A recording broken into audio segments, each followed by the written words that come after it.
Alright guys, I just found out that Canva added a way to freehand draw. In order to get access to this, you need to open up any canvas of any size and then go down here to more, and at the bottom of the apps section, actually I think it's you may also like, I don't know why I keep calling it apps. Anyway, there will be a draw with a beta beside it at the bottom. It looks like this right here. I don't know how well you guys can see it.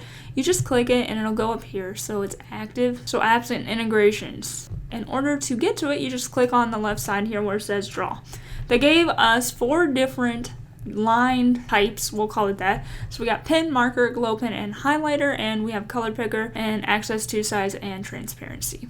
So the pen, it's a line. It's just your basic line, right? It's pretty small. The marker, honestly, it just seems like it's a bigger version of the pen. So it's a little thicker. I'm like, okay, cool. The glow pen, I think, is where a lot of power comes from, and I'm going to show you why I think that here in a moment. The glow pen makes a white line, and then the glow on the outside. That glow on the outside is going to come in really handy here in a moment.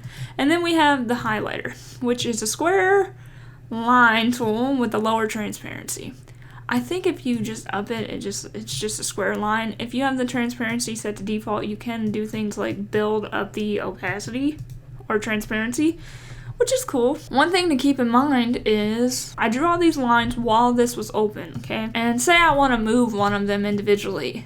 You cannot because they're all grouped together. What you need to do to get around this is whenever you draw an element with this draw tool here, we'll draw a line. You need to close it. It'll group things together. So this was one line, so it's individual. And we'll draw this one, and then close it. And it'll group them together. So just keep closing it if you want to have the power to move or change them or rotate them individually. Because if not, they're grouped together. That's going to be important later. Now, the thing I want to talk about here is the ability to draw custom drop shadows. It's probably my favorite thing so far with this tool. I'm going to go ahead and open this graphic.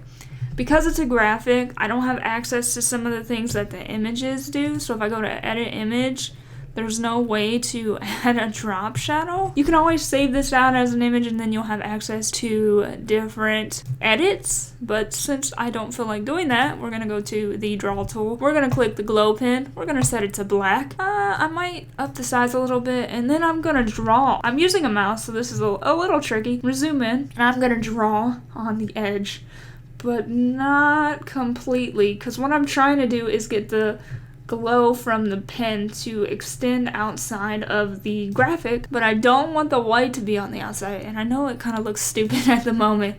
What you want to do once you draw this, if you have more than one drop shadow, I recommend closing this again so they don't get grouped together, because you can have some issues if you didn't draw it consistently, like me for instance. Anyway, position this to the back and then you have a custom drop shadow. I went a little bit too far at the top, but that's okay. You see how it goes outside the graphic? This one, I'm using the glow pen because it has a feathered edge, okay? So it's not a solid. I'll show you the difference here. So I've tried this with the marker tool as well, just to demonstrate. So if I go along this side, you kind of have to do a little bit different with this. So I'm going along the edge, blah blah blah, you know, same thing. We're gonna close it, and then what I'm gonna do is lower the transparency of it, okay? You can obviously do this to create shadows, which is fine. I think on the inside it looks fine, but if I'm trying to do like this type of thing, it doesn't look that great. You can do it either way. The difference is this one is a hard edge and this one is a feathered edge or a soft edge, whatever you want to call it. Now, when I try to animate these, it looks a little weird because of how I created it. I'm going to show you that too as well. I'm going to hit play.